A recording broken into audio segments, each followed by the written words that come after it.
हर wave की characteristics होती हैं और साउंड हमारी वो भी एक वेव है, वेव के रूप में चलती है, तो उसकी भी कुछ कैरेक्टरिस्टिक्स हैं।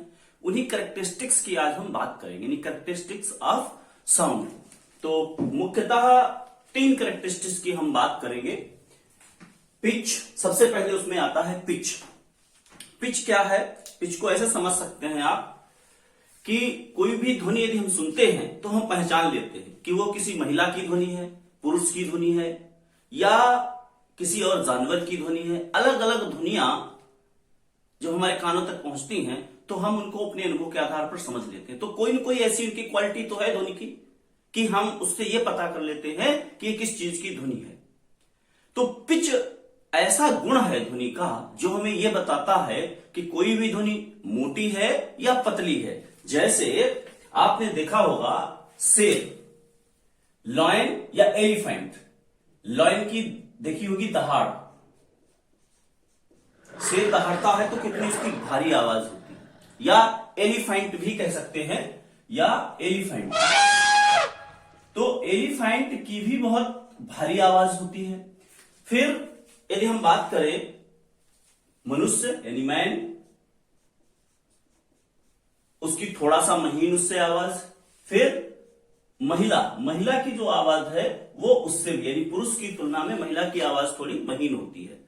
और भी ज्यादा यदि हम जाएं तो मच्छर की जो आवाज होती है वो हमारे जब कान के पास पहुंचता है तो हमको कितना तेजी से उसकी तीखी श्रील आवाज सुनाई पड़ती है। तो इनमें क्या डिफरेंस है? यानी कि यहां से यदि हम चले तो इधर की ओर, यहां से इधर की ओर चले तो वो पतली आवाज होती चली जाती है।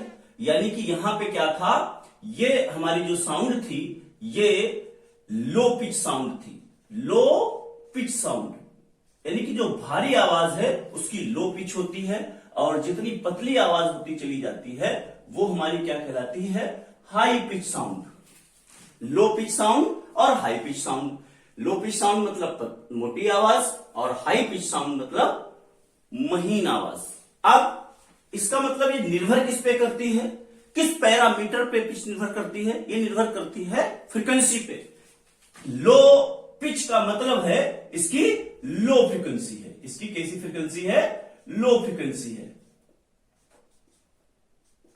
और यदि महीन आवाज है तो उसकी हाई फ्रीक्वेंसी है, यानी कि अधिक फ्रीक्वेंसी है तो वो महीन हो जाएगी आवाज।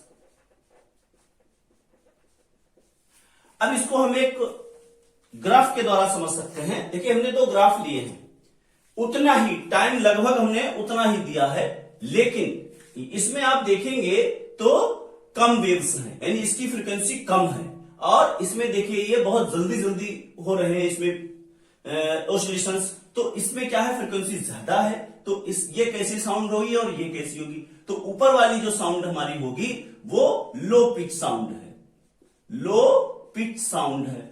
और नीचे वाली जो है हमारी वो हाई पिच साउंड है, क्योंकि इसकी फ्रीक्वेंसी ज्यादा है।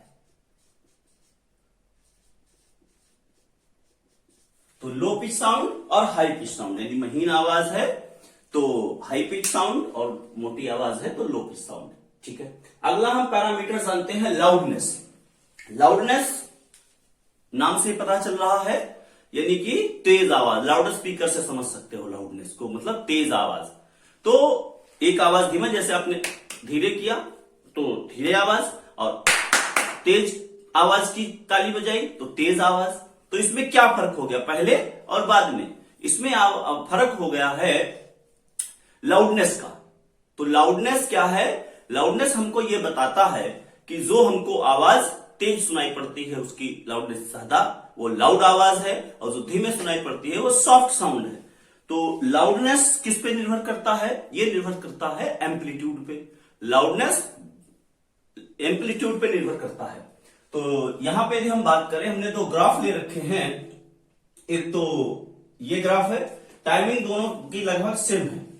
यहां पे आप देखेंगे इसका जो एम्पलीट्यूड है वो कुछ कम है इसकी तुलना में। इसका एम्पलीट्यूड ज्यादा है और इसका एम्पलीट्यूड कम है। तो जिसका एम्पलीट्यूड कम है वो हमको कैसी सुनाई पड़ेगी? Soft sound. और जिसका एम्पलीट्यूड ज्यादा है वो हमको कैसी सुनाई पड़ेगी? लाउड साउंड, यानी वो हमको तेज सुनाई पड़ेगी। और ये निर्भर किस पे करता है, ये डिपेंड करता है, it depends amplitude on amplitude, amplitude अधिक तो उसकी लाउडनेस अधिक। नेक्स्ट इसका जो है क्वालिटी। अब क्वालिटी, यदि मान लीजिए किसी साउंड की पिच भी सेम है और उसकी लाउडनेस भी सेम है, तो कैसे उनको हम डिफरेंशिएट कर सकते हैं? तो एक थर्ड चीज आती है क्वालिटी। क्वालिटी क्या है? क्वालिटी एक्चुअली में जो साउंड है वो एक होती है प्लीजेंट साउंड, जो हमको हमारे कानों को अच्छी लगती है, और एक होती है कर्कश आवाज। जैसे कोई चीज अभी बर्तन गिरे घर में तो वो आवाज आएगी, वो हमारे कानों को अच्छी नहीं लगती है, तो उसकी क्वालिटी अच्छी नहीं है। और जो म्यूजिक है, मान लीजिए गिटार, सितार, वायलिन बज रहा, तो हमको अच्छा लगता है, यानी उसकी अच्छी क्वालिटी है। तो क्वालिटी ऐसा मेजर है साउंड वेव का जो हमारे कानों को प्लीजेंट लगता है वो साउंड, या अनप्लीजेंट लगता है। इसको हमने ग्राफ के द्वारा डिफाइन किया है। जैसे हमारे ग्राफ इस तरीके से है, जिसमें कर्व देखिए बराबर हमने लिया, यहां पे भी 3 हाई नोट्स हैं और यहां भी 3, लेकिन यहां पे जो पीक्स है उसमें ट्रायंगल टाइप में बना रखे हैं, और यहां पे स्मूथ है। तो जो जिसमें स्मूथ होते हैं इस तरीके से कर्व, जिसका कर्व स्मूथ होता है वो हमें कैसी होती है? प्लीजेंट साउंड, यानी कि वो हमको अच्छी लगती है। This is the pleasant sound, pleasant sound. और जिसका कर्व इस तरीके से है वो अनप्लीजेंट है, अनप्लीजेंट साउंड।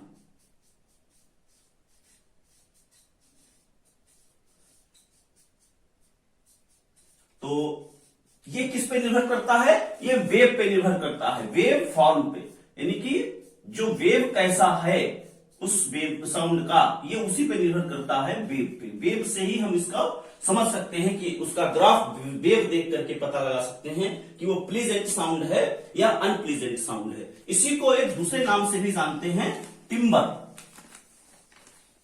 जितने भी सिंगर्स हैं उनकी सबकी अलग अलग क्वालिटी होती है, टिम्बर होती है, इसीलिए हमको उनकी आवाजों को हम डिफरेंशिएट कर सकते हैं। उनका पिच और लाउडनेस सेम हो, फिर भी हम बता देते हैं कि वो आवाज अलग अलग है।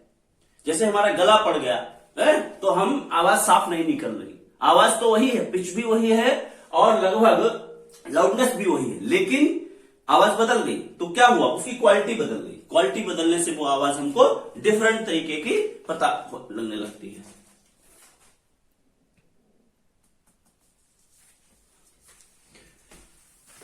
दो चीजें और कैरेक्टरिस्टिक्स में ही आ जाती हैं, उनको भी समझ लेते हैं। मुख्य तो कैरेक्टरिस्टिक्स 3 ही थे, लेकिन ये भी इनको भी समझना है, टोन एंड नोट। पहले हम टोन और नोट को समझते हैं। जैसे हमने यहाँ पे 2 वेव्स ले रखी हैं, एक हमारा है ट्यूनिंग फॉर्क। ट्यूनिंग फॉर्क जब हम वाइब्रेट करते हैं उसको मार्क के रॉड पे, तो वो एक फ्रीक्वेंसी की, जैसे इसकी एक सिंगल फ्रीक्वेंसी, मान लीजिए इसकी फ्रीक्वेंसी 256 हर्ट्ज है, तो वो एक ही फ्रीक्वेंसी की साउंड प्रोड्यूस करेगा।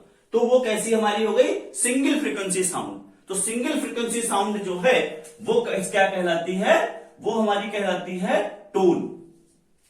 और यदि हमारे पास गिटार है तो गिटार कई फ्रीक्वेंसीज को साउंड प्रोड्यूस कर सकता है। तो जो गिटार कई फ्रीक्वेंसीज की साउंड को प्रोड्यूस करता है तो उससे जो हमको मिलती है साउंड, वो mixture of several frequency, mixture of several frequency, वो क्या कहलाता है? वो साउंड हमारी क्या कहलाती है? वो हमारी कहलाएगी नोट। नोट यानी कि कई फ्रीक्वेंसीज का जब मिक्सचर हो जाता है तो वो हमारी नोट कहलाती है और सिंगल फ्रीक्वेंसी टोन कहलाती है। नेक्स्ट समझेंगे इंटेंसिटी। इंटेंसिटी क्या है? इंटेंसिटी का मतलब है the amount of sound energy passing each second through unit area, यानी कि कितनी एनर्जी पास हो रही है 1 सेकेंड में पर यूनिट एरिया से, यानी the amount of sound energy passing each second through unit area is called intensity. Intensity भी एम्पलीट्यूड पे ही निर्भर करती है और लाउडनेस भी उसी पे निर्भर करती है। पहले यूनिट समझ लेते हैं इंटेंसिटी का। यूनिट कैसे है? एनर्जी पर सेकेंड पर यूनिट एरिया, यानी कि एनर्जी पर सेकंड को हम क्या कहते हैं, पावर कहते हैं, और एरिया पावर अपॉन एरिया हो जाएगा। तो इसका यूनिट आ जाएगा वॉट, यानी पावर का यूनिट वॉट, एरिया का मीटर स्क्वायर। तो इसका मात्रक आ जाएगा वॉट पर मीटर स्क्वायर। लाउडनेस और इंटेंसिटी में बहुत कंफ्यूजन हो जाता है, हमको लगता है कि लाउडनेस और इंटेंसिटी सेम है, लेकिन अलग अलग है।